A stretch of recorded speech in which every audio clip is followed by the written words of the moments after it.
नमस्कार दोस्तों, स्वागत है आपका उत्तर प्रदेश समाचार में। आज है 14 फरवरी 2026, दिन शनिवार। आइए जानते हैं यूपी की हर बड़ी और ताज़ा खबर, राजनीति से लेकर जमीनी रिपोर्ट तक। सबसे पहले लाइक करें, सब्सक्राइब करें और अपना जिला बताएं। पीएम मोदी ने सेवा तीर्थ कॉम्प्लेक्स का उद्घाटन किया है।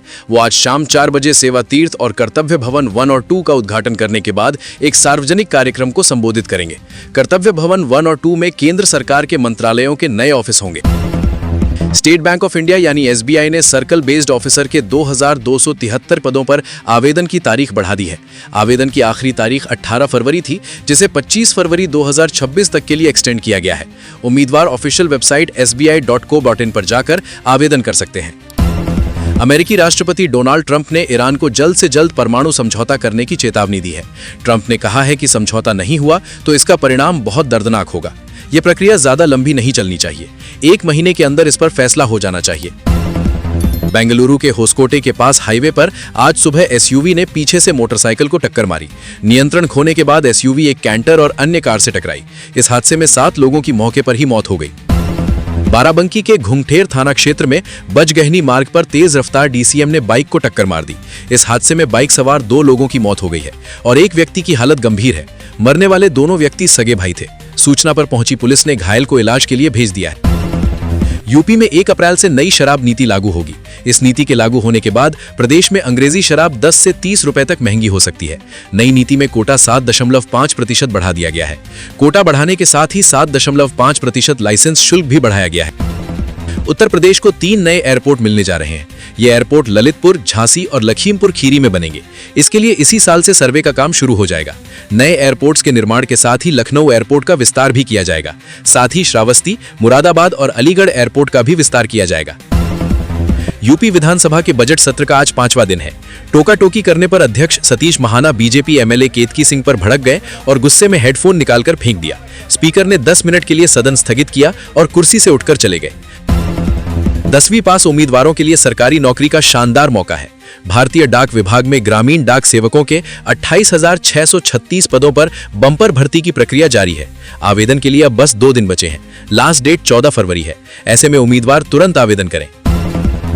अलीगढ़ में सास और दामाद की प्रेम कहानी में नया ट्विस्ट आ गया है। दामाद का आरोप है कि सास यानी कि उसकी प्रेमिका अब अपने जीजा के साथ भाग गई है। युवक का कहना है कि सास से प्यार करना उसके जीवन की सबसे बड़ी गलती है। 9 महीने में ही महिला को किसी और से प्यार हो गया। रेलवे सेक्टर से जुड़ी कंपनी IRCTC ने FY26 की तीसरी तिमाही का रिजल्ट जारी कर दिया है। अक्टूबर-दिसंबर में कंपनी का नेट प्रॉफिट 394.3 करोड़ रुपए रहा है, जो सालाना आधार पर 15.6% ज्यादा है। पिछले साल की समान तिमाही में कंपनी का नेट प्रॉफिट 341 करोड़ रुपए रहा था।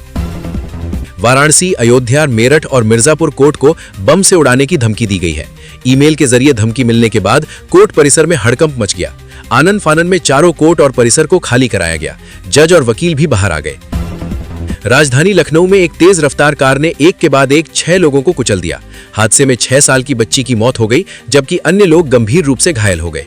प्रत्यक्षदर्शियों के मुताबिक तेज रफ्तार कार का टायर फटने के बाद बाइक, फिर ऑटो और एक ट्रैक्टर से टकराने के बाद 2 अन्य गाड़ियों से टकरा गई। प्रधानमंत्री मोदी ने सड़क दुर्घटना के पीड़ितों को तुरंत मदद देने के लिए पीएम राहत स्कीम शुरू करने की मंजूरी दे दी है। इसके तहत पीड़ितों को 1.5 लाख रुपए तक का कैशलेस इलाज मिलेगा। ये स्कीम इस मकसद से बनाई गई है कि कोई भी बिना मेडिकल मदद के न मरे। इससे जुड़ी पूरी गाइडलाइंस अभी जारी होनी बाकी है। भारतीय सेना ने अग्निवीर भर्ती 2026 के लिए 25,000 से अधिक पदों पर भर्ती निकाली है। देश भर के योग्य अविवाहित पुरुष और महिला उम्मीदवार आज से 1 अप्रैल 2026 तक ऑनलाइन आवेदन indianarmy.nic.in पर कर सकते हैं। अग्निवीर जनरल ड्यूटी GD के पद के लिए 10वीं पास। झारखंड के दुमका में पति और बच्चों को छोड़कर गई महिला के साथ धोखा हो गया। इंस्टाग्राम पर रईसी देखकर प्रेमी के साथ रहने गई महिला उस समय दंग रह गई जब उसे पता चला कि उसका प्रेमी दिहाई मजदूर है। महिला कुछ दिन तक प्रेमी के साथ आंध्र प्रदेश में रही, लेकिन जब उसे सच्चाई पता चली तो पैरों के नीचे से जमीन खिसक गई। यूपी बजट सत्र के 5वें दिन राज्यपाल के अभिभाषण पर बोलते हुए सीएम योगी ने बड़ा ऐलान किया।